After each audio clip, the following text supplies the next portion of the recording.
गांव के मंदिर में चिंता की लकीरें भारी मन से इकट्ठा हुए ग्रामीणों के चेहरों पर गहरी उतर आती हैं। पुजारी उनके सामने खड़ा है। उसका भाव गंभीर है, क्योंकि वह प्राचीन परंपराओं की बात करता है। उनकी आवाज गंभीर वादे के साथ गूंजती है, जो निराशा से गुजरने का रास्ता पेश करती है।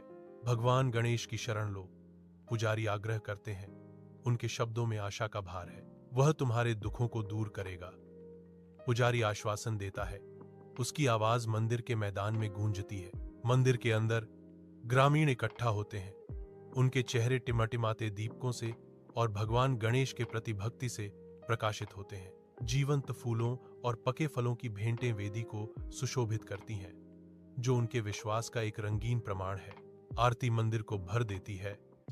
हवा आध्यात्मिक ऊर्जा से कंपन करती है। आवाजें एक साथ उठती हैं।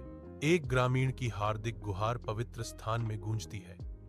हे गणेश, हमारी रक्षा करो। उगते चांद की चांदी जैसी चमक के नीचे ग्रामीण शांत तालाब के किनारे इकट्ठा होते हैं। उनके चेहरे स्वर्ग की ओर मुड़े हुए हैं। फुसफुसाती प्रार्थनाएं उठती हैं, रात की हवा के साथ मिल जाती हैं, क्योंकि वे दिव्य में सांत्वना खोजती हैं। उनकी आंखों में उम्मीद चमकती है, जो पानी की सतह पर चांदनी को दर्शाती है। एक ग्रामीण की आवाज सन्नाटे को तोड़ती है। गणेश की कृपा से सब ठीक हो जाएगा। धीरे धीरे मुस्कुराहटें उभरती हैं, संदेह और निराशा की छाया को दूर करती हैं। समूह से विश्वास की किरणें निकलती हैं। एक सामूहिक विश्वास है कि उनकी परेशानियां जल्द ही दूर हो जाएंगी।